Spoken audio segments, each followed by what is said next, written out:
What's good, y'all? What's good, y'all? What's good? It is your boy Aaron Duncan. What up, dude? What's going on, man? And that's intro got me kind of geeked up, man. I ain't getting to debate myself today, but the intro got me ready to argue with somebody. You know what I'm saying? I might go down to the kitchen, argue with my old lady or something like that. But nah, I'm playing right now.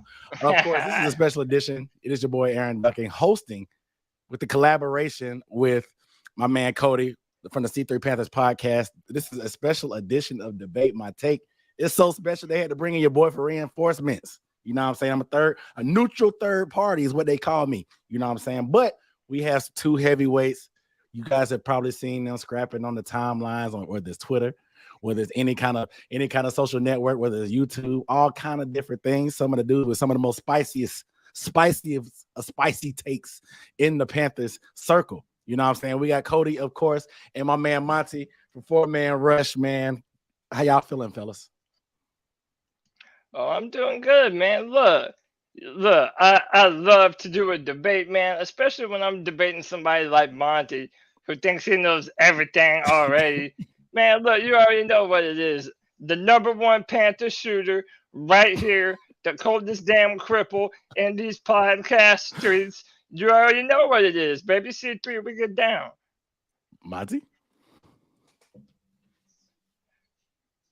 Are you muted, bro? We ain't even got no sound. See, you're already faulty, bro. We ain't even hear you, man. Is that just me? You hear him, Aaron? He muted. Hey, you muted, bro. Say something. Dang, I am gonna have to debate Aaron after all, man. Look. I'm a neutral third party. Monty said give him a second. So we can freelance a little bit. Yeah, man. Shout out to everybody checking in the comments right now. I see P&P, see my man Dave in here, Panther Pickle. Who else we got in here? A lot of familiar faces, of course. I appreciate y'all, man. So Cody, all you do is down and hill. You want to call other people. That's Cody 101. That's Cody 101. Man. Look, I'm undefeated out here, bro. You already know how it is. So let me welcome some of these people, man.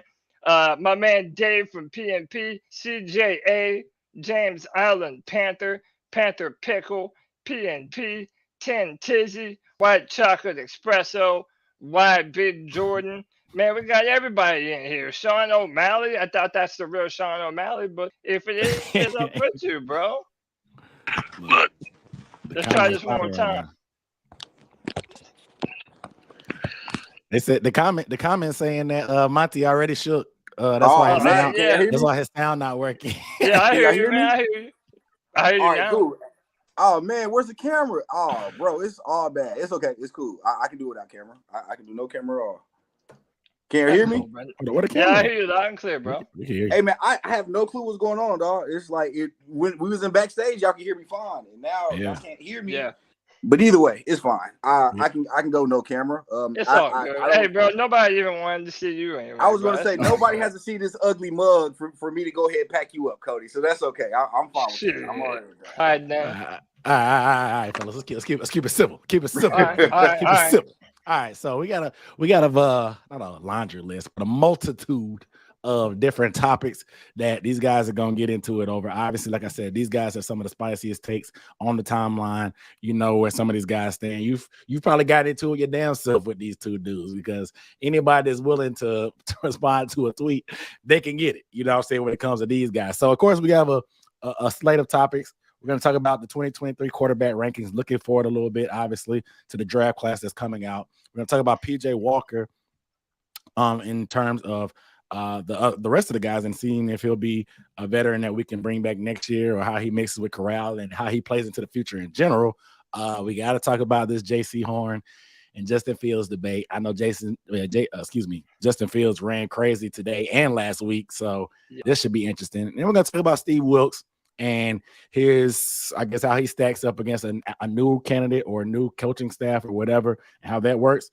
And then, last but not least, we're going to wrap it up with the rest of the season predictions, because we're a little over halfway through the season. So we're going to figure out how that is going to go. Are you guys ready? Let's do it, brother. Man, I'll stay ready. That's a dumb question, Aaron. You already know. Let's do it. All right, cue me up.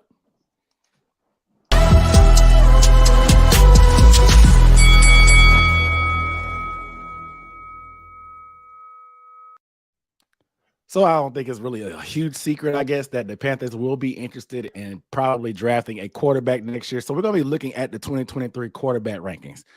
Now, I myself personally, I kind of let this stuff play out because on a week-to-week, things are going to change. You guys know me if you follow me. But we have to talk about it because the Panthers, as of right now, with the 4 o'clock slate going on, the Panthers are predicted to have the number 3 overall draft pick in next year's draft in 2023. So we're going to discuss who is QB1, which I think is not a ton of debate, but everything after that seems a little bit more muddy or how much of a drop-off there is. So since this is your YouTube channel, we will start with you, Cody. Give us your quarterback rankings and while you are on the clock, 2 minutes, 15 seconds, starting now. So look, man, you have to understand how I look at quarterbacks. You have to project all of these dudes into the NFL because they're not running pro-style offenses and they're not doing pro-style concepts. So you have to look at the traits that they have both mentally and physically and evaluate them into an NFL offense. So with that said, y'all might find my takes a little bit controversial, but look, I'm going to keep it real with you, man. I take the physical upside of some of these guys and I rank it a little bit higher than most. I'm telling you, I've been watching Anthony Richardson. And let me tell you, this dude is an elite level prospect. He has the arm, he has the mobility, he has everything that you want from an NFL quarterback. Then, number 2, just because of his accuracy and his deep ball downfield, I have CJ Stroud. I think CJ Stroud has one of the better deep balls in this draft.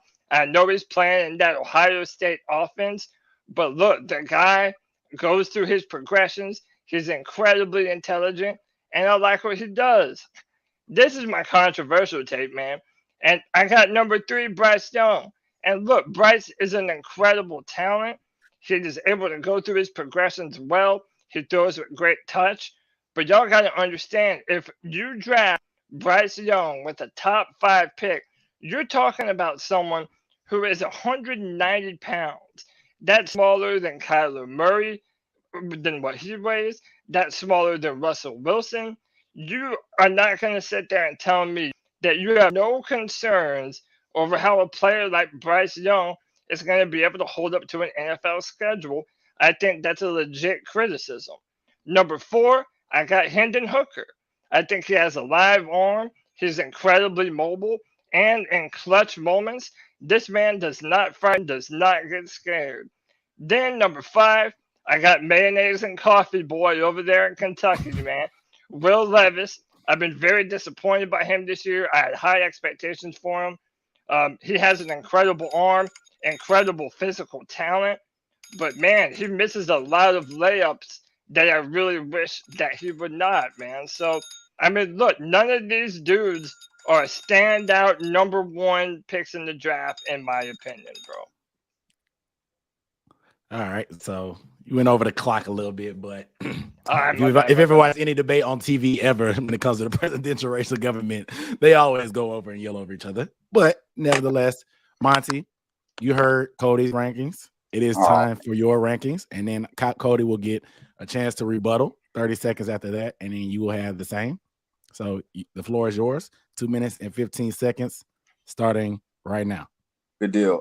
Yeah, man. I'm gonna piggyback a little bit off of what Cody just said. I agree with, when you're looking at college quarterback prospects, your best deal or your best bet is to look at how they're most likely to transition from the college ball to pro ball. I feel like, Cody, you're spot on there.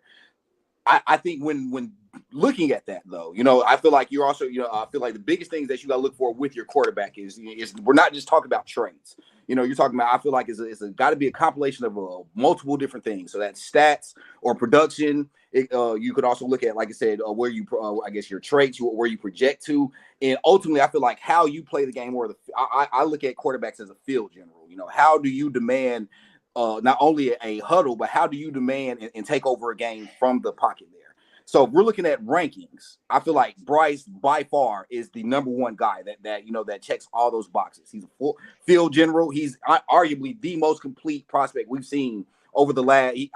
I say top 5 complete prospects we've seen over the last 3 or 4 years. You know, if we're just going to be honest, I feel like the only concern that you can say is size. Size, in my opinion, isn't a big concern because he does check everything else there. My next ranking would be CJ Stroud. I think CJ Stroud has arguably the best deep ball and consistently the best deep ball in this class. I feel like there's no throw on the field he can't make. His athleticism is something that I wish he was a little better. And I was telling with the guys at the 4-man rush, if he was a little bit more athletic, probably will move him a little higher on my list. But again, you don't have to run a 4.4 for me, you know, to be athletic enough, you know, and I feel like CJ Stroud is athletic enough. Then here, you know, I've been getting killed all week for defending Will Levis. And you know what? I'll take my lick there. I'm going to say I've changed up my list a little bit. AR-15, Anthony Richardson, he's number 3. I feel like he has the highest ceiling by far in this class. He also has the lowest floor in this class, you know. So I feel like as a GM, if you're willing to gamble on that, you're crazy to not gamble on AR's traits. You know, I feel like Richardson has by far the best traits in this class and by far the best ceiling. I'm gonna hurry up. Will Levis is my number 4. I still believe in Will Levis. I believe in his traits. I believe that, you know, he has disappointed me a lot this season, but I still believe in his traits. And moving on to Hooker, I think Hooker is just in the best situation in college ball this year. You know, I think he has arguably some of the best receivers in this class as well. So that's how I rank them. Cody, let me tell you how you're wrong next. All right, so you go ahead, bro. All right, before we get into the rebuttal, just to recap for everybody in the comments, here are our rankings. Cody, QB1. QB1 for Cody is Anthony Richardson. QB number 2, CJ Stroud. QB number 3, Bryce Young. Number 4, Hendon Hooker. And number 5, Will Levis. Dunk, you even laughing at these, man. Hey, bro. I'm a neutral party. Hey, man, no one had Josh Allen ranked number 1 in his draft class either. I'm just saying. That's why it's a debate. I'm staying out of this. Monty's quarterback rankings are QB1, Bryce Young. QB2, CJ Stroud. QB3, Anthony Richardson. QB4, Will Levis. And QB5, Hendon Hooker. All right. So, Cody, you heard I recap both of them. Let's hit a rebuttal. Let's hit a rebuttal on why Bryce isn't, I guess, QB1. You get your time. I get 30 seconds. Or you want to do 45? Give him 45 because he needs to explain this, brother. 45. Yeah. Give me that 4-5. Okay, 45 seconds starting right now. All right, so listen, I'm not denying that Bryce Young is an incredible talent. He has everything upstairs, but he is a pocket passing quarterback. And if you're gonna draft a pocket passing quarterback with the top 5 pick, he better have every single trait that you want in a quarterback. I'm here to tell you that even though he is mobile from the pocket, he will never be a red zone threat to get touchdowns. You're never going to be able to call design runs. And he's 5'11", 190 pounds. This man, not that he cannot overcome it, but he is going to have to pick up traits to get the ball out of his hand incredibly fast and to be able to maneuver enough to see over his 6'5" offensive lineman. Not to mention, I know everyone says Alabama's down this year, but Alabama's still got a good team. Okay. Oh, man, Coach, this is going to be tight for you, brother. Your 45 seconds, Monty, starts right about now. Okay. All right. So to go back for a few things. Now, one of the reasons why you were down on Levis is because you say he misses a lot of layups. Yet Anthony Richardson is your number 1 quarterback, and he misses a multitude of layups throughout every week. You know, with me being a fan of Anthony Richardson, he is still not an accurate quarterback. You know, now, mind you, that can be developed. I'm not hard on that because I believe you can develop that. Josh Allen is a product of that. Being said, bro, there's nothing that Bryce Young doesn't do on the field, in my opinion, from the quarterback position. You know, he checks it. You know, he can read a defense. He makes his checks at the line before he snaps the ball. He knows where the ball needs to go almost every down. Even when he misses, bro, he's not wild. He doesn't miss wild. And I feel like he's one of the most accurate, if not the most accurate quarterback in the class. And the argument you can't design runs for him, I don't think that's relevant. I don't think you have that. Joe Burrow doesn't have design runs for him, but he's killing it, man. But I'm done. I'm gonna shut up. Cody? Look, all I'll say is this, man. If you're drafting a quarterback that high, you want someone that is going to be able to elevate the talent around them. not be dependent upon the talent around him. Bryce But Young he's is not. a incredible player, but you are going to have an incredible offensive line, and you're going to have incredible receivers in order to be able to bail him out against NFL blitzes and defenses, man.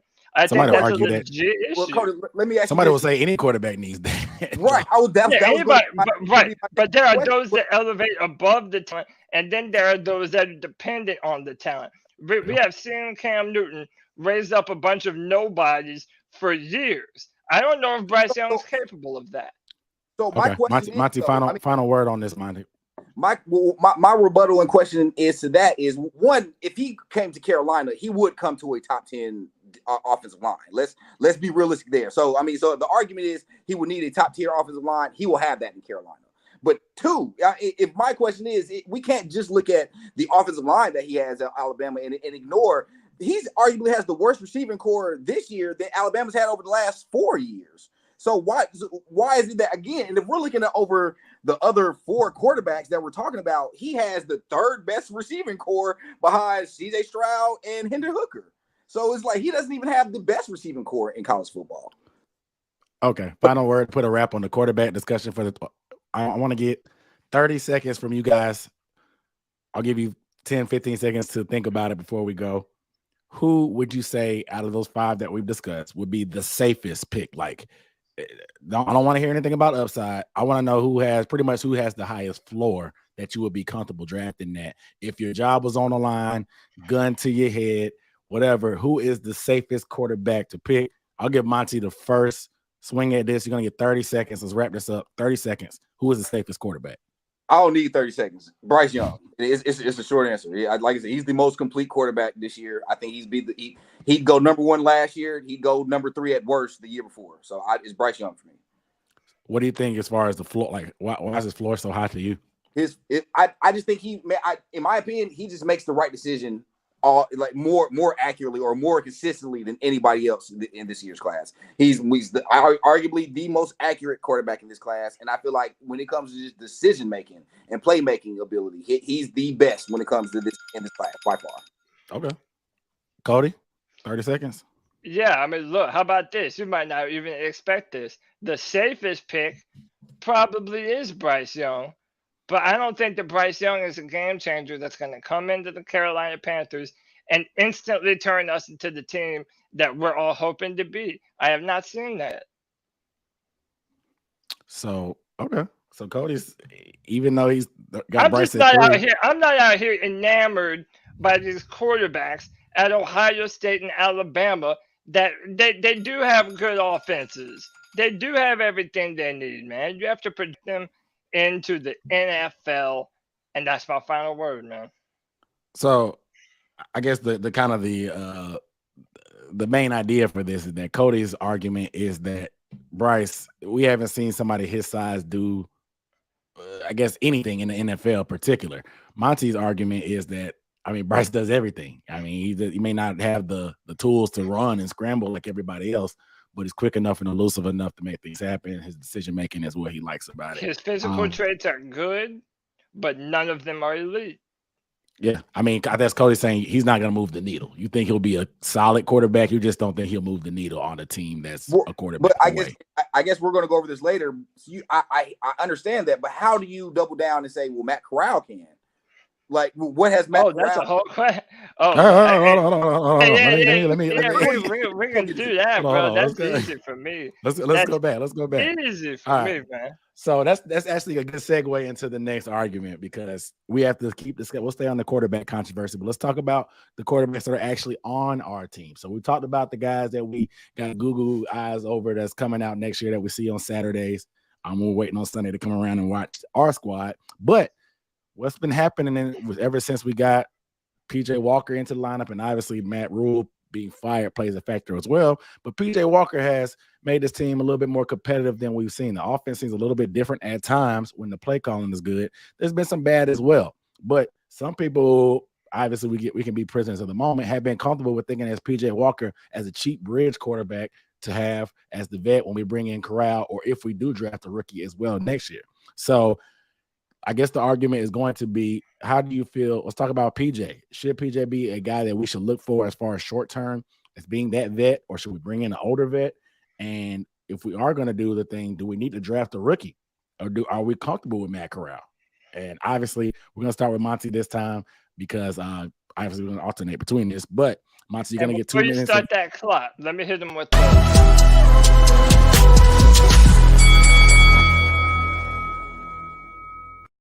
My apologies for not dropping the bell. Let's get ready to rumble. All right, so Monty, 2 minutes and 15 seconds.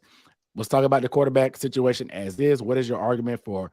You want to keep PJ, draft the rookie, keep Corral at Corral? Should we let Corral affect our decision making? 2 minutes, 15 seconds, right now.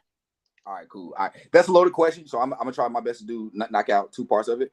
As for PJ, I think that I agree with you, Don. I feel like he's done a good job of making us look a lot more competitive. You know, we can watch football on Sundays now and not, want to strangle somebody for it. So I'm appreciative for PJ. I don't think PJ is not the answer I'm going into next year as, my veteran quarterback.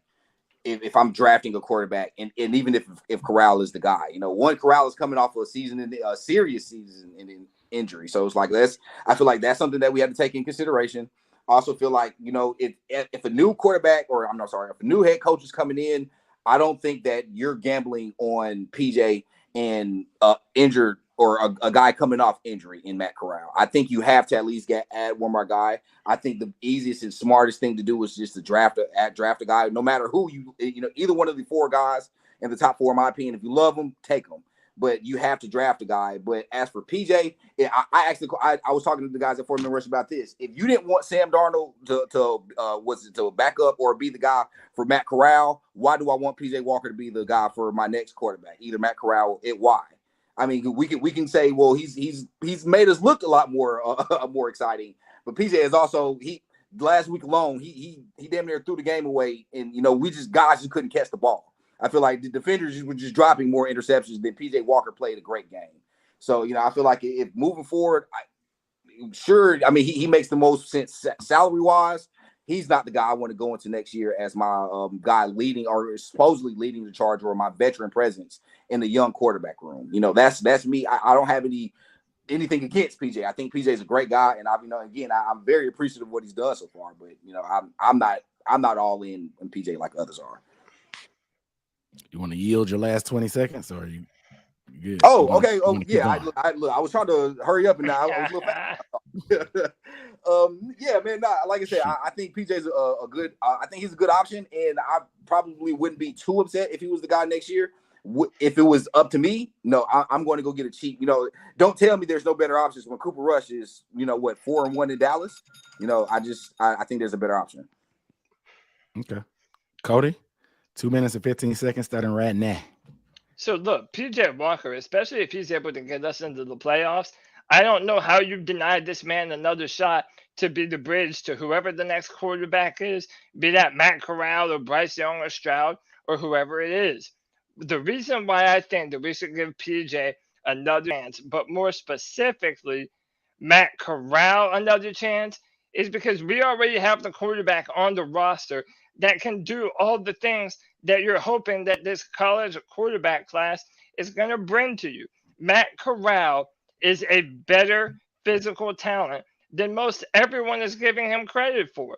Matt Corral is 5 quarterbacks since 2000 to register a 3,300 plus passing yard campaign while throwing for 5 or fewer interceptions while rushing for 11 plus rushing touchdowns in the SEC, man. Bryce Young ain't running for 11 rushing touchdowns.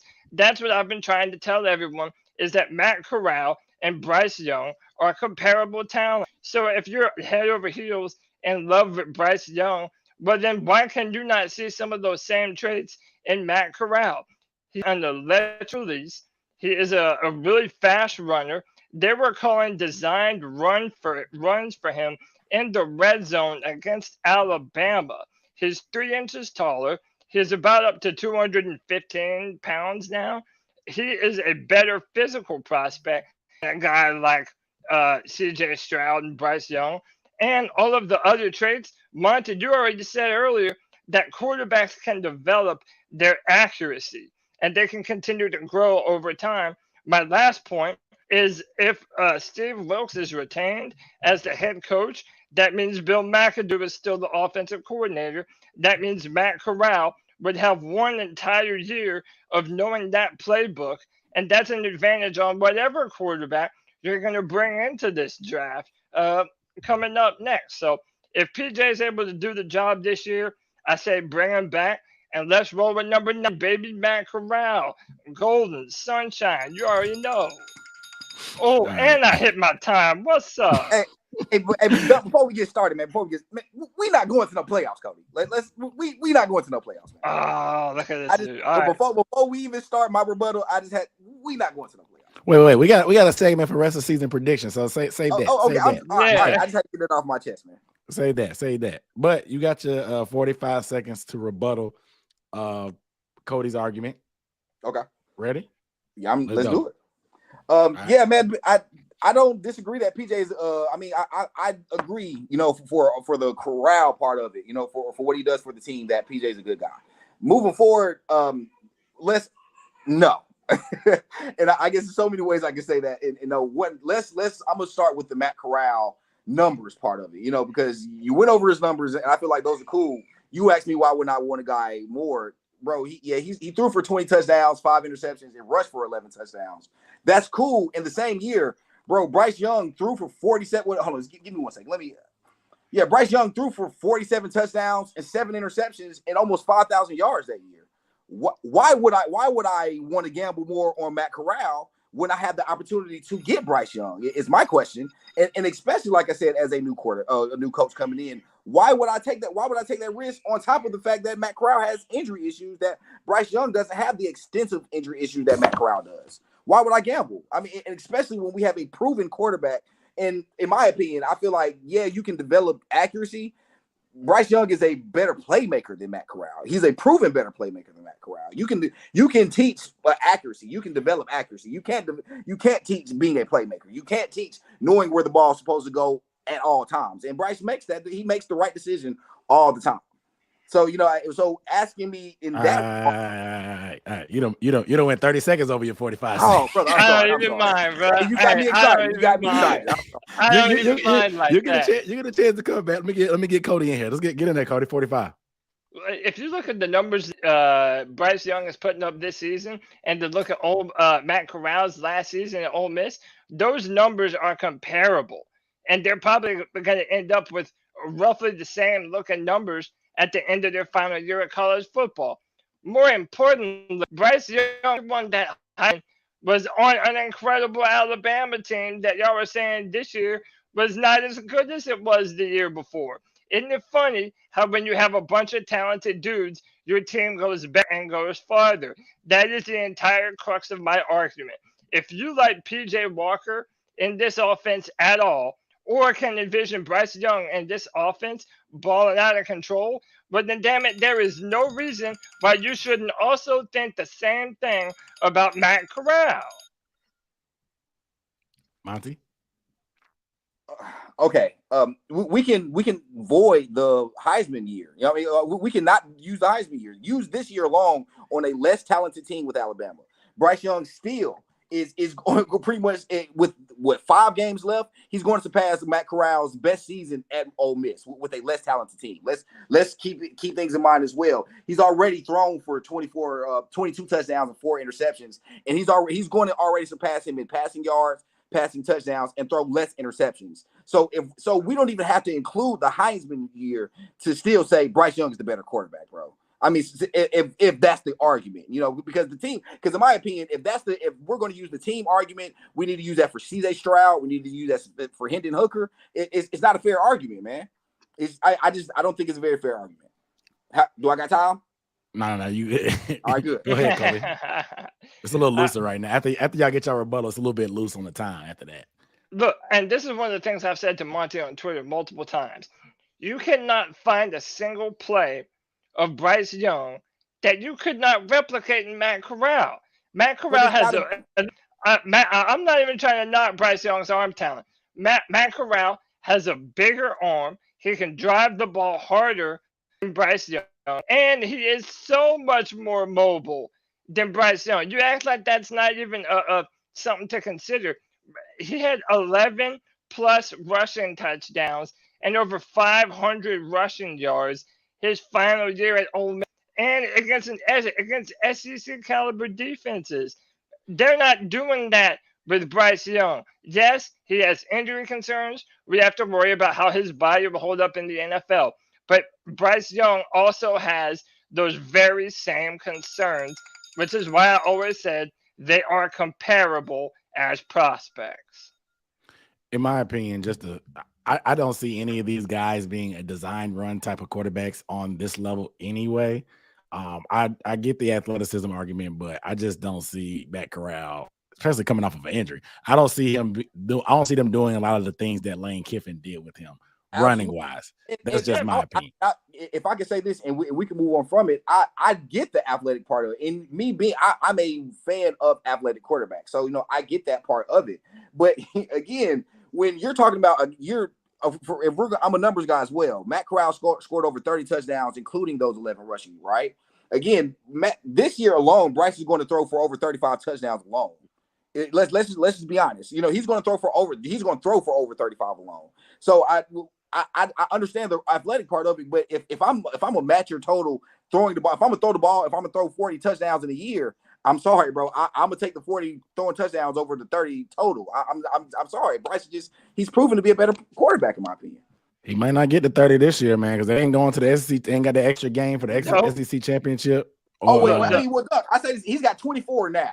So he's or 22? I'm sorry. So yeah, he might not hit 30. He got two. He's gonna have 2 less games this year, probably, since they're not going to the championship. That's a good point. So I didn't think about their numbers are even gonna be comparable. That's what I'm saying, man. And he'll probably skip the bowl game, I'm sure. Yeah, correct. He skips the bowl game. I mean, yeah, but you know what? I say this as well. We can move on, but the whole size thing, bro. He'll before he takes a snap in the NFL, he'll be 205. That's my bet. There's no way he goes into the league 190. There's no way. He's going to be working with trainers from the time the season ends to like I said, before he takes his first NFL snap in the NFL, he'll be at least 205. Aaron, can I say one more thing? And then I'm done on the topic. Yeah. The guy I'm arguing for is a Carolina Panther. He's also the dude showing up first to practice, his first in the NFL. First on the field before Baker Mayfield and Sam Darnold. Y'all are falling in love with all these different quarterbacks, and there's no guarantee we get any of them. It don't matter what we want.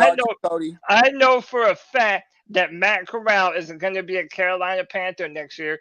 We don't know where Bryce Young ended up. We know for a fact he's on IR right now too, Cody. Okay. So any both of those things are true.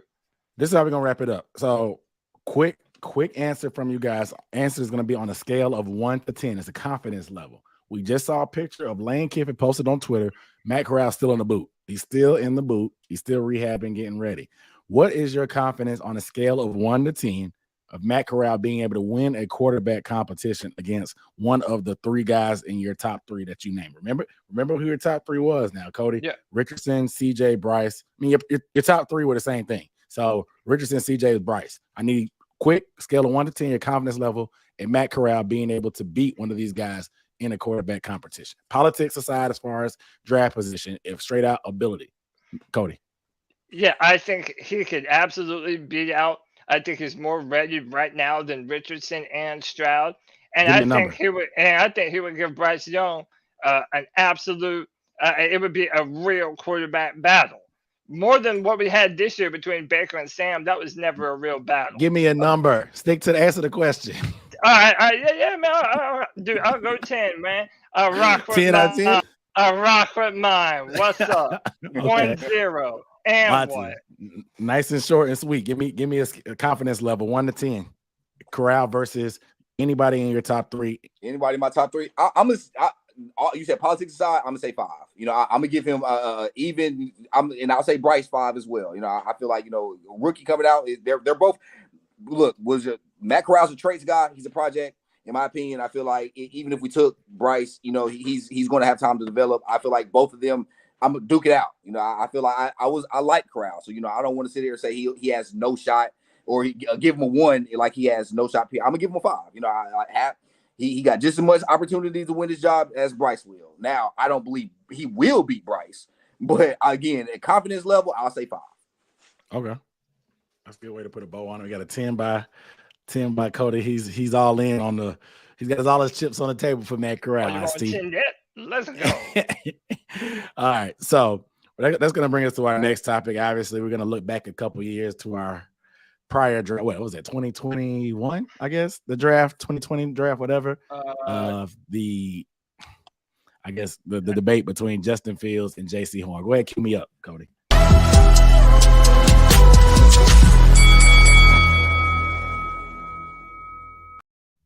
All right, so the story debate. There's always a debate when it comes draft time, whether it's Derek Brown versus Isaiah Simmons and whoever else we're debating amongst. But the biggest one that Panthers fans just can't seem to shake and let go and just move the fuck on from is J.C. Horn versus Justin Fields. Now, obviously, nobody that actually watches football. We understand the debate of the quarterback position being more important than the cornerback position. That's not the argument. I'm tired of people bringing this up. We know this. That's not your argument for drafting Justin Fields can't be that quarterback is more important. That's not arguing for the player. So I want to make sure y'all put that to the side for one. Two, we've seen Justin Fields ball out these past couple of weeks, over 100 yards rushing. He's doing things in the running game that we've only seen once, maybe, in league history in terms of running the football from quarterbacks like this. Just looking at some of his numbers, obviously the passing hasn't really been there as of yet. J.C. Horn, 3 picks in 11 games that he's played, but a lot of the knock from fans is he's only played 11 games in a year and a half. So we're going to start with Cody on this one. The J.C. Horn versus Justin Fields debate. Are you losing sleep? Are you shoulda, coulda, woulda? Where are you at? Hindsight 2020, of course. Where are you at, Cody, on this spectrum between J.C. and Justin Fields? Man, you already know I rep my squad, man. J.C. Horn over everybody. J.C. Horn was my number 1 corner. Yeah, that's right. Even over Patrick Surtain, and I would still put him there. My thing is this. But okay. My thing is this. Even if you had drafted Justin Fields, our head coach was Matt Rule. It wasn't gonna go terrible no matter what. And you know what? He probably would have ended up getting Justin hurt on some dumb shit like what happened in the preseason with Matt Corral. Look, I'm a Clemson fan. I saw Justin Fields torch my Clemson Tigers in the playoffs, man. I know that Justin's got it. I've been following him since he was quarterback in high school in Georgia. I'm not denying this man's talent, but the Carolina Panthers have always been a dominant defensive football team.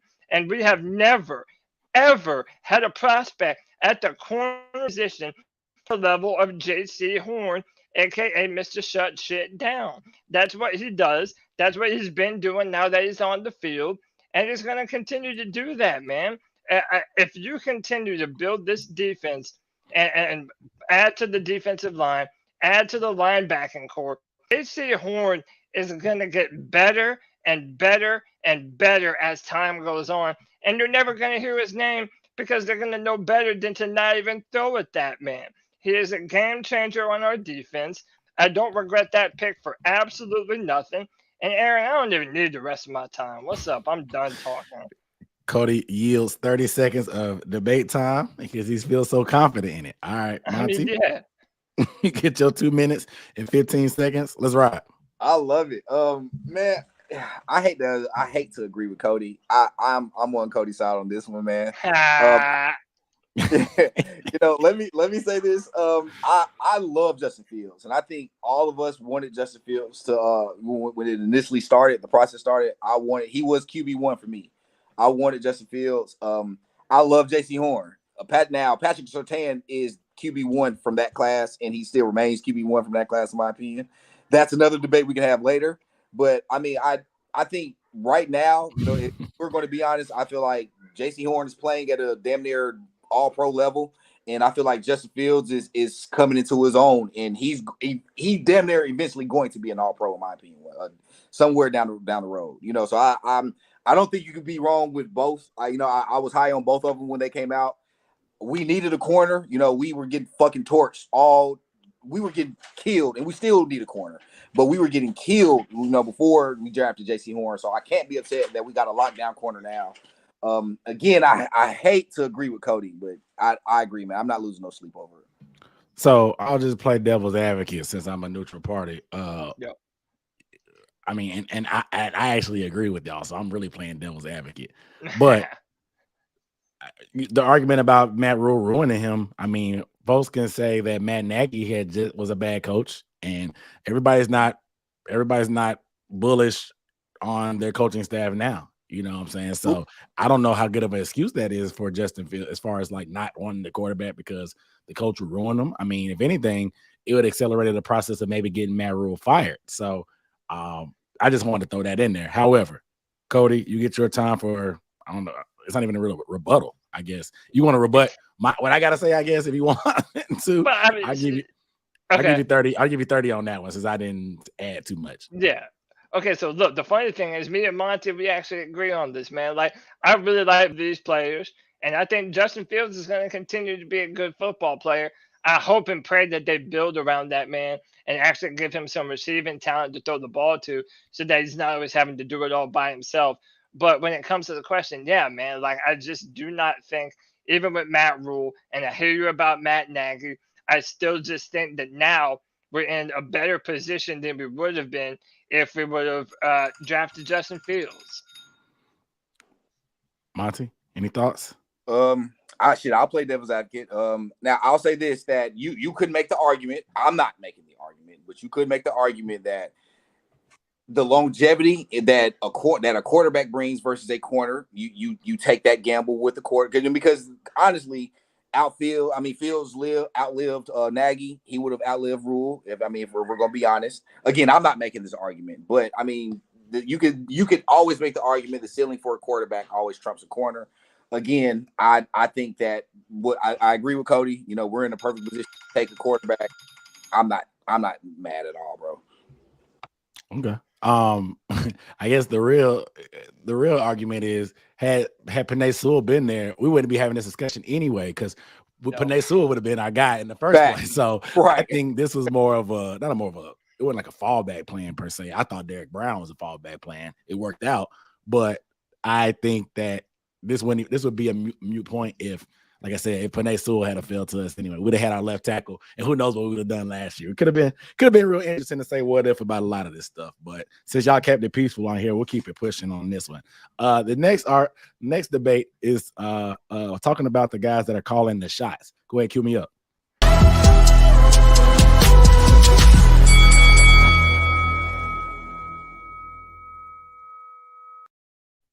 Okay, so Panthers fans have followed the yellow brick road. We've slapped our ruby shoes together, and the Wicked Witch is dead. Matt Rule has been fired. Okay, everybody is kumbaya now, right? No, I mean, there's still argument amongst the fans. It kind of is what it is. But Steve Wilks has been the interim head coach. We kind of saw the writing on the wall during the year when you bring in two head coaches. I mean, coaches with prior head coaching experience, somebody like Wilks, somebody like McAdoo. It kind of just seemed like, yeah, this is what's going to happen, Matt Rule. Your replacement is on the roster.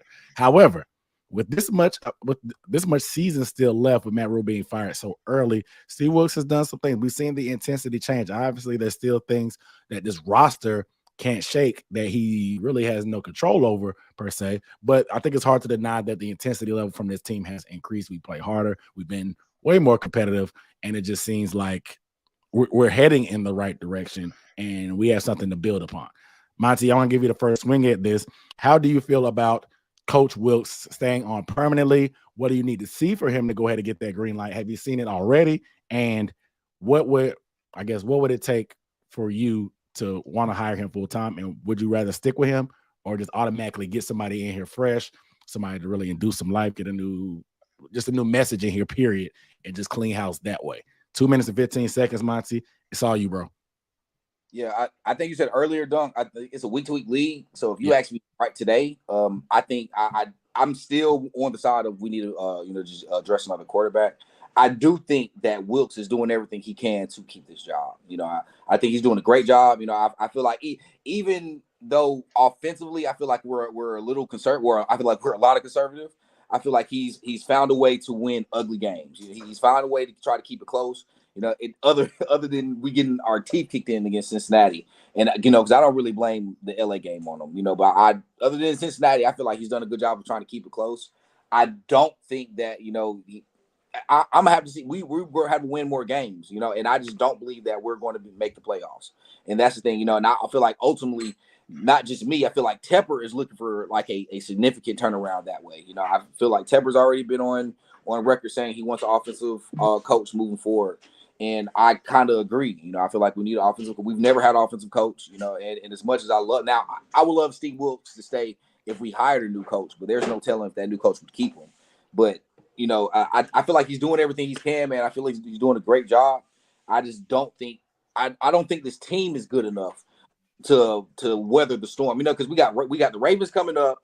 And I know we're going to get into the schedule here shortly, but, I know everybody say we have a pretty easy schedule coming up, but we don't have a good team, So I feel like that mix that with just a bunch of different things here. I don't know if Wilks is got enough firepower to keep the job, man. You still got 40 if you want it. God dang. Oh man, 35 now. 40, man. Like I'm gonna go ahead and admit my 40. Like I said, I've said all I had to say. I love Steve Wilks. I really do hope that he turns the team around, but I don't see it. And that's just me being realistic. Okay, you want to yield the last 20? All right, Cody, it's on you. 2 minutes and 15 seconds, and then Monty, you'll get your rebuttal. Go ahead, Well, Cody. this round is the easiest money of all. Because, of course, I'm going with Steve Wilks, man. It's not even close. Not only do I believe that the Carolina Panthers can and will sneak into the playoffs this year, but I dare any of you to name another man that would have came on to the Carolina Panthers and got this hapless team believing in themselves again. Who else would have done that other than Steve Wilks? Let's also not pretend like this isn't Arizona made over. No opportunity in Arizona. He had no real opportunity to get his own quarterback, just like here in Carolina. The man was DOA no matter what happens. You are not going to see the best of Steve Wilks until you let this man have time to build this team like a coach should.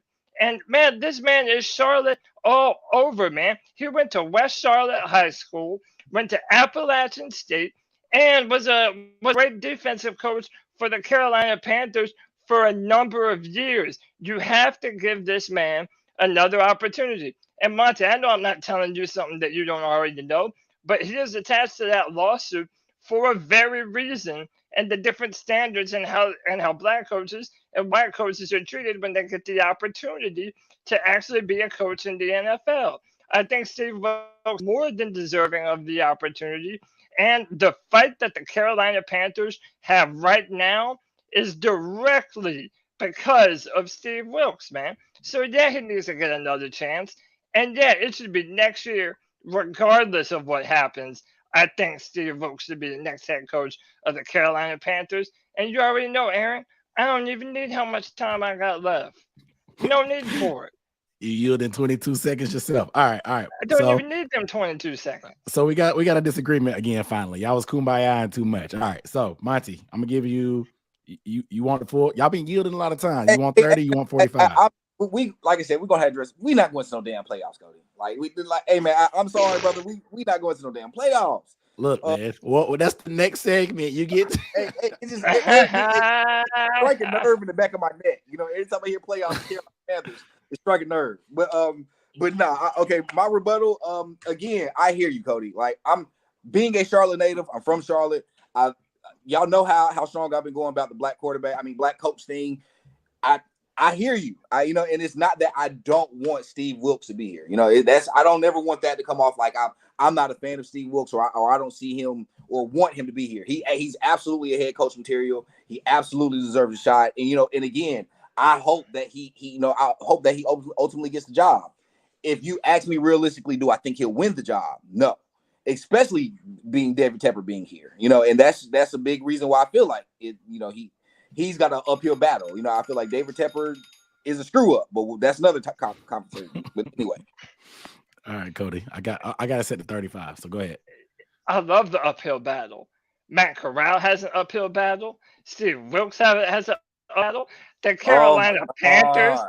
have an uphill battle. It's almost like the name and the motto for the Carolina Panthers is keep pounding. And I Talk told you to before him. this whole thing was said and done that I was going to teach you what keep pounding really means. And I roll with my squad. What's Cody, up? that's a bar, bro. That's a bar, bro. You know what? Yeah. Hey, We I am keep clapping pounding up. out You here, got a bar boy. just now, We sir. keep pounding, bro.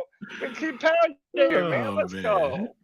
I love it. I love it. All right, all right, all right, all right. So let me. This is a little bit curveball because it seems like Monty, your argument is that you just don't think that he was set up in a position to be able to prove that he deserves to be the Panther spot, but you think he deserves to be a coach somewhere, correct? Absolutely, absolutely. Okay. And Cody, I felt that way straight on. you're saying that the fact that he got dealt a bad hand and the fact that we've shown some promise being 2-3 thus far and being competitive, we could easily be 3-2. Obviously Absolutely. Eddie Panero and all that stuff. That's another debate. But you're That's saying correct. that the hand that he's dealt and what he's doing with the hand he's dealt is good enough proof that he should get a shot. Is that what you're saying? Absolutely, man. I don't think there's another man that could have become the interim head coach and gotten this team of men to believe in themselves and fight for themselves like Steve Wilks has this year. I don't think anyone else could have done it. So I absolutely think he deserves another opportunity to prove himself after another offseason with free agency and draft and all of that. Absolutely. Okay, so just one more. Obviously, I got to throw a curveball for y'all before we wrap it up. But my question is, if Steve Wilks does enough to, I mean, and it's kind of a perfect storm. It's such a wacky year. The NFL is wacky. It's week to week. The fact that we're number 3 overall pick right now, but we're still only 2 games back in the division with 1 win over the number 1 team. So we got the head-to-head right now over Tampa. It's just a wacky season, and we can kind of toe both sides of the line. But for you guys, what do you think would happen if, let's say, we do make the playoffs, or what? We don't have to make the playoffs. Let's say Steve Wilks gets the job, whether we make the playoffs or not. What is the likelihood that he actually brings back the full staff? As in, let's just say coordinators. Obviously, we know Al Holcomb's probably coming back. What do you think the odds are he brings back a Ben McAdoo? Who wants it first? It don't matter. I'll go. Go ahead, Monty. Go ahead, Monty. In my opinion, I think the only guys, like you said, I think Holcomb will stay. I think that with Tabor should stay, and I think Campen should stay. I think those are your guys that you absolutely keep. Everybody else clean house, and not just not being funny, but for the reason why I felt like he was set up bad when he got the job. Make sure you wash all that stink off. Like you build your staff how you want your staff. How you want it. I feel like you go get the offensive coordinator that you want. Because I feel like you was given McAdoo, and I feel like I do feel like Wilks is respected a lot more than Matt Rule, where Wilks could arguably get a lot better option at offensive coordinator than what Matt Rule would have gotten. Because Matt Rule was picking at guys that was out the league. And I feel like at least Wilks is a lot more respected in that regard. So I feel like, you got a clean staff. I feel like you keep the guys. Tabor is a great coach. Campen is a great coach. But everybody else, get them up out of here. Cody? So look, I mean, especially if we do make a playoff push, I know Monty don't believe it, but if we do, I mean, I don't see why you wouldn't give Ben McAdoo another chance to be the offensive coordinator. Al Holcomb, I agree, that's kind of that goes without saying. But I've always said that the offensive coordinator for the Panthers is always going to look bad until we get an O-line that protects and a quarterback that can make all the throws. So, I mean, we're rushing for what, 100+ yards? Deontay Foreman. Now DJ Moore is back alive in the offense. I mean, I just don't think that you can disregard Ben McAdoo as the OC in that scenario. So, I do think that he would keep on Ben McAdoo and Al Holcomb. Now, everyone else, I can't say for certain. But, I mean, I think if everybody proves their weight and proves their merit this year, I think they're all going to come back, or at least most of them. I personally, I don't like the idea of Ben McAdoo. Man, But I I can was see how that trying would to align with Cody's Matt Corral argument because Corral is clearly a McAdoo guy. So I see the agenda that Cody trying to push right Man, there. come on now. man, I'm trying to Me? be peaceful. I Nah. think McAdoo is not a very good offensive coordinator, man. And I think for what honestly, for what you want Matt Corral to be, even let's say God forbid let me not say God forbid, but let's say that we do roll the dice with Matt Corral. I think you can find a lot better offensive coordinators to get the most out of him than Ben McAdoo. I mean, and that's just me being honest with you. You know, I don't believe in McAdoo's offense. I think a lot of reasons why we're conservative now is because of Ben McAdoo, to be honest. Okay. Anything to add, Cody, on that? Or are we ready to go? No, I mean, look, I think we're ready to go. I think mine is all if they prove themselves and actually do make a push, then I don't see how you can deny any of the men on this coaching staff. Yeah, I mean, obviously it'll be up to Wilks, but I think I was pretty bullish on McAdoo preseason. He's had some head scratchers a lot. I'm not completely off him. I think a lot of it had to do with him being dealt the Baker Mayfield hand. And no slight to Baker. I just don't think Baker is what Baker brings to the table fits into the West Coast style that McAdoo has. I don't think he's precise enough. The execution level is there. I don't think that's there in the offense overall for personnel wise for a guy like McAdoo. I just feel like McAdoo knew that he had no other shot, kind of like Steve Wilks seeing the writing on the wall that Matt Rule was on the hot seat, and this was been the easiest chance to get a head coach gig. He kind of backdoored his way into there, trying to parlay that into a full-time job. I get it. I just think McAdoo was back against the wall, and if he wanted to get another shot, this is what he had to do. Like I said, I think he could be better with obviously a better quarterback and things like that, but it kind of is what it is. So we're going on to the final round. Monty has been trying to cheat the grind and skip over to this argument since we started this stream. We're going to talk about playoffs, fellas. Listen, man, we're getting ready to start this final round. Go ahead, cue me up.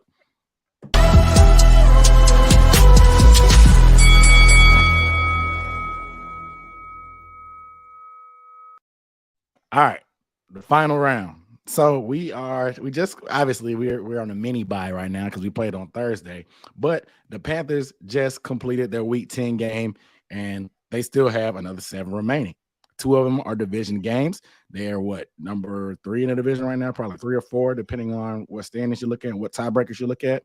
Like I said, 7 games remaining, 2 against divisional opponents. Final 2 are on the road. And you only have 2 games against winning teams left on this schedule. Okay, so we're not out of it technically, but at the same time, they're still slotted, and according to Tankathon, as the number 3 overall draft pick. But there's still a chance they're not mathematically eliminated. I always say personally, it's a week-to-week league. Things change like crazy. Somebody could get hit by a bus tomorrow, God forbid, knock on wood, and then it could just change anybody's season. You know what I'm saying? We should have learned with COVID and all this crazy stuff going on. Things can change very, very quickly. And so we're going to talk about the rest of the season predictions. Obviously, we're 3-7 right now. Excuse me, we're 3rd in the NFC South. Let me get that correct. Just put that out there. But we're only 2 games back from the lead with a head-to-head victory over the leader in the Bucs, who are struggling, who are only 500 themselves. So, all that being said, what is the rest of the season prediction? Are playoffs really realistic? Should we be tanking? What are we doing? Who wants to have it first? I'm gonna let y'all decide who gets it first. Go ahead, Monty. You're the B-side on this fight. I can cook Cody real quick. All okay. Right, 2 minutes and 15 seconds starting right now. Put this up. 2 minutes to tell y'all how we're not going to the playoffs, fellas. First, do I think we're going to tank? No. I just think, again, we're just naturally not that good. I'm going over the record here. I know you said we don't have to play a lot of winning teams. Just going over who we play next. We're at the Baltimore Ravens next. I think we all can agree. If Cincinnati is any litmus test of how we're going to play, we're going to get our teeth kicked in.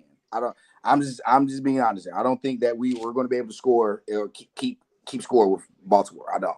Then we played. We're at home at Denver. I believe that's a toss-up game. You know, Russell Wilson is putrid, but you know or he's playing bad this year. I'm sorry, let me not say putrid. He's not playing well this year. I feel like Denver. That's a toss-up game. I feel like we could beat Denver. Then we go on a bye week. We're at Seattle that very next week. Fellas, we are 1-5 at Seattle all time when we're playing Seattle. So, and then we're also playing a hot Geno Smith this year. I believe they're a lot better than what we all thought at the top of the season. I don't think that we're going to beat Seattle. And, then that's at Seattle. Then we come home at the Steelers. I believe that we can knock the Steelers off. So that's 2 games here. That puts us 5 in. Help me, fellas. I'm bad at math. 5-9. No, 5 and. That puts us 5 at and 10. If you got us losing to Yeah. Baltimore, you didn't give us Baltimore. And correct. Yeah. I mean, I feel like we'll beat Denver. We'll lose to Seattle, and I feel like we'll beat the Steelers. So that's 2-2. So that's 5 and 9. 5 and 9. That's why I was making sure 5 and 9. So then you have Detroit. Detroit has been sneaking wins all season. I feel like that's one of those. That's another sneak game that we pretend. Now we play them at home. We are shaky at home. I'll be honest. And at that point, do I believe that we're going to be better than that? Again, I don't know. I'm going to say Detroit sneaks out a win at home against us. So that's another L. Then you have 2 divisional games at the very end. We're both away at that game. We're playing Tom Brady away, and then we're playing. I think we can beat New Orleans at the very last game of the season. But then I mean that's what. So that's 3 wins over the last 1, 2, 3, 4, 5, 6 over the last 7 games. So you got to say 6 and 11. 6 and 11. I don't think we sneak in the playoffs at 6 and 11, fellas. I'm just saying that's just me, bro. Okay, you got it right in at 2:15. Hey man, I planned this cook up. Like I planned this. All right, Cody, your turn. 2:15. Let's go. Bro, look, let me make it extra simple for you, right? We're about to run through all of these. Baltimore Ravens, look, that's an L, but that's going to be more competitive than anyone's giving it credit for. This offensive line is rushing the football like it has not in years, and they don't have a good run defense. And how about this? We about to cook the Denver Broncos. We about to rest up. We about to travel to the other end of the country. We about to smack the Seattle Seahawks across their dumb Northwestern faces, bro. That's going to be a W. The Pittsburgh Steelers, if you watch them, they are legit one of the worst teams in football right now. Any Kenny Pickett fans out there, you need to come to the front of the congregation, bro, because that shit is straight up not working out for you, man. Then I cannot believe Monty said that we're going to lose to the Lions. Bro, what are you talking about? We're about to smack the Lions. We're about to smack the Lions. They're an inferior football team, and we're going to prove it. And at that point, we're going to be playing for something. And then the last 2 is division rivals. Now, I have already seen the Carolina Panthers smack both of these teams earlier in this year. I'm sorry. I am not looking at the NFC South having 3 other teams that are better and more capable of winning football games than the Carolina Panthers. So you heard me right. After that bye, that's 1 W, 2 W, 3 Ws, 4 Ws, 5 W's in a row to end the season, just like that 2014 team where the Carolina Panthers snuck into the playoffs in a bunk NFC South. We did it again, or we did it then. We're about to do it again. And I don't even need the rest of my time, Aaron, but you already knew that, bro. What's up? All right, Cody, yield in 10 seconds. Okay, Monty, 45 seconds, because we'll go back to the 45 since I know you got some strong feelings about this hope. So 45 seconds. Let's get it. Hey, man, Cody, we can't say we gonna smack up on no, brother. We are the get back game. If you haven't noticed, we have been the get back game all year. I don't think that's gonna change. Now, do I think we gonna smack Russell? That yeah, I feel like Russell has been played poorly. We come back, hey man, it's no way we go to Seattle. Let me not say no way, because I'm gonna say that, and then we're gonna fuck around and win the game, and then everybody's gonna come back on Twitter and kill me. So let me not guarantee we lose this game. I highly doubt that we go to Seattle after looking the way we've looked all year and think that Geno's not gonna put his foot in our rear end, bro. I'm just gonna keep it a buck with you, brother. Moving forward, in the bye week, you have us winning 4 games. Cody, I'm gonna pass this blunt to you, brother. Like it's not working. Come on, brother. Bro, I didn't even say one. Get it correct. I didn't even say 4. I said 5. We got 5 wins after the bye, so don't misquote me, bro. And yeah, dude, Tampa Bay beat the Seahawks today, and it was that Tampa Bay defense that made the difference. You can't tell me that our defense can't do the same thing to Tampa that we already did. to Seattle that we did to other teams earlier in the year, we can do exactly what Tampa Bay did today. I'm telling you, man, this team down the stretch feels like they're fighting for something, and it's going to continue to play or to show in the way they play. You'll do 16 seconds. All Monty? right. Oh, you want to keep going? No, I'm good, bro. Oh, go ahead, Monty. Any thoughts, Monty? I don't. Hey, man. Like I said, you must be smoking the same thing I'm smoking, brother. Because it's like I just it's no way. It's no way. 5 wins at the last. Hey, man. I love you, Cody. It ain't gonna happen, brother. It's not gonna happen. I know the Carolina Panthers like y'all know the Carolina Panthers, and we're not a good team right now, brother. We're not a good team. I just don't see it. So I want to jump in. Oh, yeah, go ahead. No. I was gonna jump in just because I'm usually neutral, but y'all know me. I'm team. Take it a week at a time. Like NFL is week to week. You know me.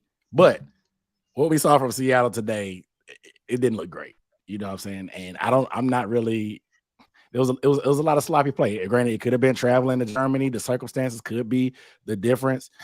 I just didn't see the team that I expected to see, especially after what they did to Arizona last week and how solid they played last week and how they've been playing pretty much most of the year. Their defense still leaves a lot to be desired, especially across the middle and the running game as well. But just looking at our schedule, you're saying we're a bad football team, or the worst football team in the league. There's at least 5 or 6 teams that have the same argument that we do. This is just the craziness of this league. The Steelers aren't good. The Saints, I had a lot more faith in them than I thought. They're trash. The Bucks, clearly they're beatable. They may end up limping to this divisional title. I think 7 wins can get you this division, honestly. If Carolina gets those 7 wins, I think they win the division that way.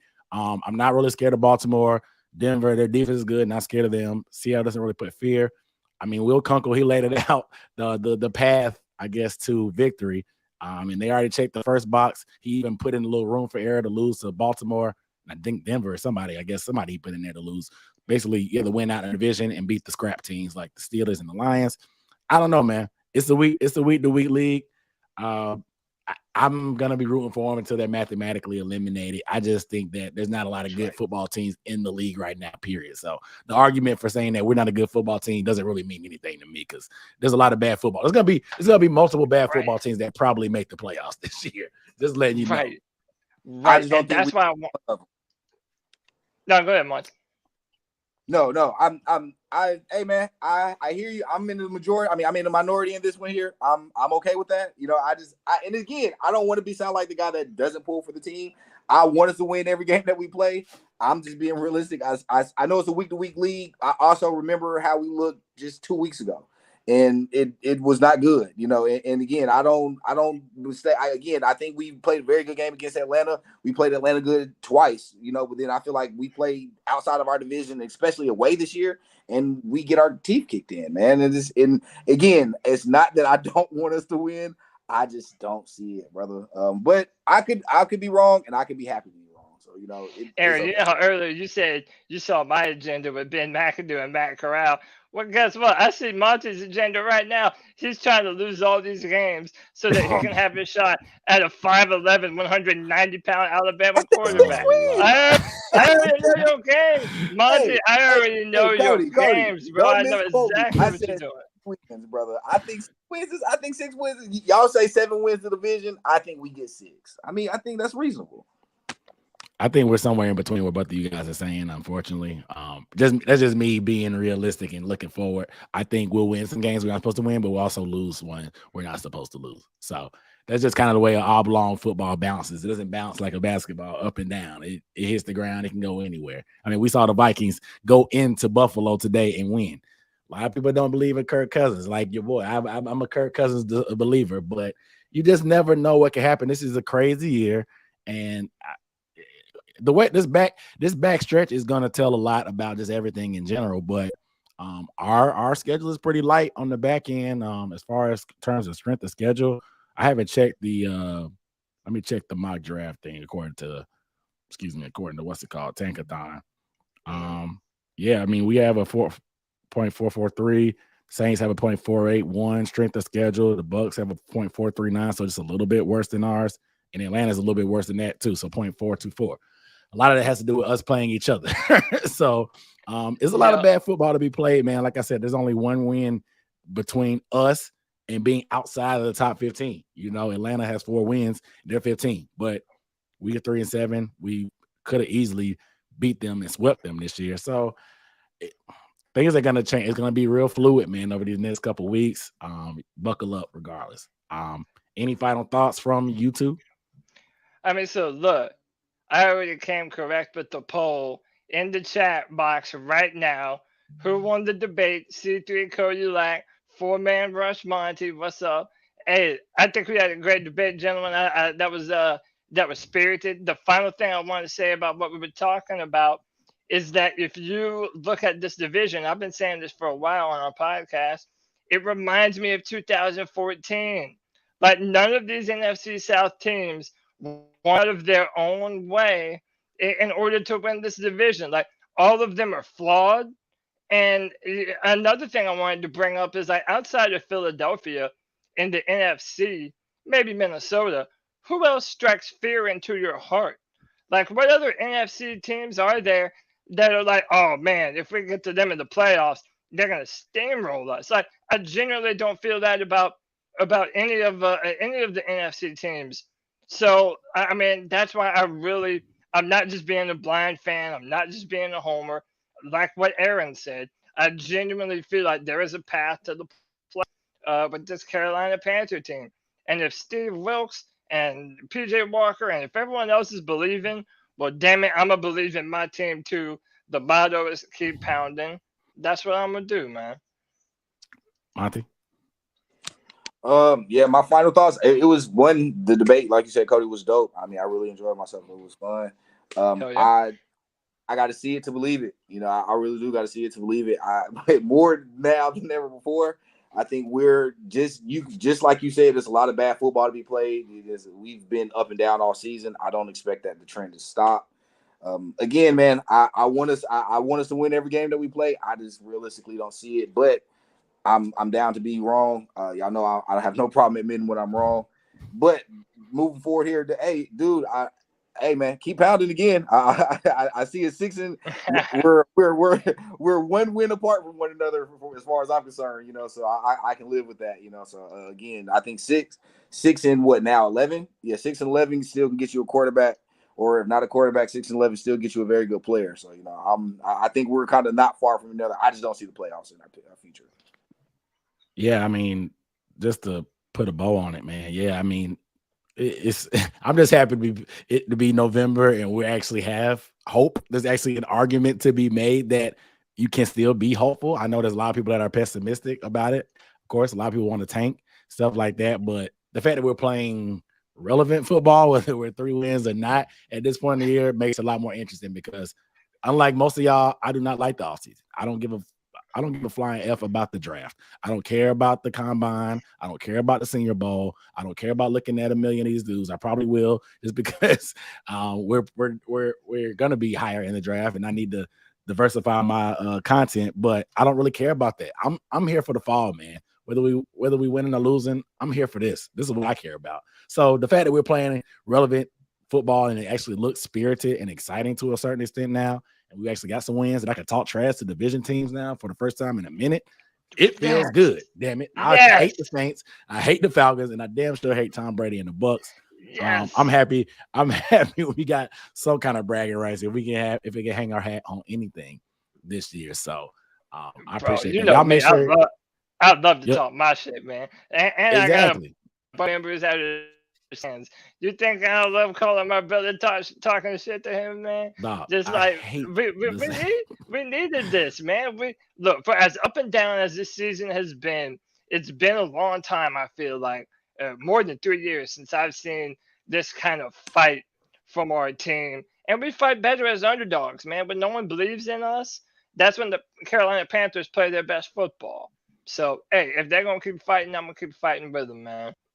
Yeah, I'd rather argue with other fan bases than argue amongst ourselves. So the fact that we actually beating somebody, even if somebody in the comments said it feels good to talk trash at 3-7, you're damn right. When you lost to the Saints, I mean the Falcons, like what? We were like 7 out of the last 9 we had lost to them. We actually should have swept them this year. You get that monkey off your back, stuff like that. It feels good to be able to talk trash when you know people personally. You go outside, touch some grass, meet some Falcons fans and meet some Saints fans. You would probably enjoy arguing with them and talking trash to them too. That's just my my thing. I used to live. I used to live in Atlanta, and like actually, literally the week after we lost to Atlanta the first time, and one of my buddies I haven't spoke to in years talk shit to me, messaged me out of like, oh yeah, it felt good to beat y'all, and then when we finally beat him, he doesn't even talk to me back. So yeah, that's how. Big middle finger to the Falcons. That's how it is, man. Well, I know, but y'all, I appreciate Cody you giving me the chance to get in between and moderate this thing. Y'all make sure y'all subscribe to this channel. This was dope, man. I had fun. Maybe I'll get into the ring next time this thing happens, but I appreciate the opportunity to be able to host this, and appreciate y'all boys doing y'all thing. Y'all keep it spirited on the timeline, man. Keep pushing the agendas, whatever they may be on the timeline. Keep the conversations going, man. Y'all boys do y'all thing. Absolutely. And Monty, I appreciate you for coming on here, bro. You know you're my Twitter sparring partner. You know, I gotta piece you up on some of them Twitter takes sometime, but you know it's all love. And one of the things that I say, the rising tide lifts all boats. So go and subscribe to all Panther content creators, man. Go check out my man Aaron at Dunk on Demand, putting out fantastic content. Go and check out the 4-Man Rush and listen to them and those guys. And me and Kev go at it just as much as me and Monty do. Subscribe to PMP, 704 podcast. Panther creators support Panther creators. That's what I'm all about. You don't make it nowhere in life being a hater. So, hey, man, we're out here trying to make Panther content for the fans, make it fun. Shit, sometimes it's more fun listening to some podcasts like us than it is watching what's on the field some days. So hit those likes if you enjoyed the content. Hit the subscribe. And, yeah, man, I ain't got nothing else to say. Isn't that weird? Me not having nothing else to say. That's strange. Hey, y'all both have said enough and a lot today. I'm playing. Hey man, it really is love, man. I really do. I had a great time. We really do need to do this more. I agree. Yeah. I feel like we definitely, as content creators, like we definitely need to rub shoulders more, especially for I'm in Charlotte, so guys that are in Charlotte, that's why I talk junk to everybody. But again, seriously, like let's meet, let's shake hands, let's really, let's work together. I love it. I had fun. This was great. Cody, anytime you want me to pack you up, brother, like you can just, I'm glad to come back. Yeah, but nah, for real, y'all fellas, it was great. And, I'm glad that y'all invited me, bro, for real. Hey, bro, I live in Charlotte. I might have to come and pack you up in person, bro. What's up? Hey, brother, hey, I am absolutely down, y'all. Like I said, I am absolutely good to embarrass you in person. So I love it. Hey, look, man, I'm invested in this team. I'm invested in this team. I got $15 on the Panthers to win the NFC South. I went up to Harris and Cherokee last weekend. I put down $15 to win $500 on the Panthers winning the NFC South. They better give me my money too. That's my man right there. Let's go, Aaron. I like that. I wish I'd have put down more actually, but if they win, we'll see what happens. But $500 for putting down 15, I can't argue with that. But I'm not mad at that. It seemed like a buy low opportunity, so crazier things have happened. All right, man. But man, once again, Aaron, man, I appreciate you, brother. My sparring partner, 4-Man Rush Monty. Appreciate you, man. Y'all check this man out on Twitter, 4-Man Rush. Like I said, support everybody here. And gentlemen, we'll definitely do this again, man. This was too fun for us to not run this back sometime. Yeah, we'll have to get Aaron to square up one of these debate nights and make something happen. But my name is CodyLac, co-host of the C3 Panther Podcast, man. We appreciate you all in the chat room. Hit that like and subscribe. And until next time, keep pounding. Peace. Prison.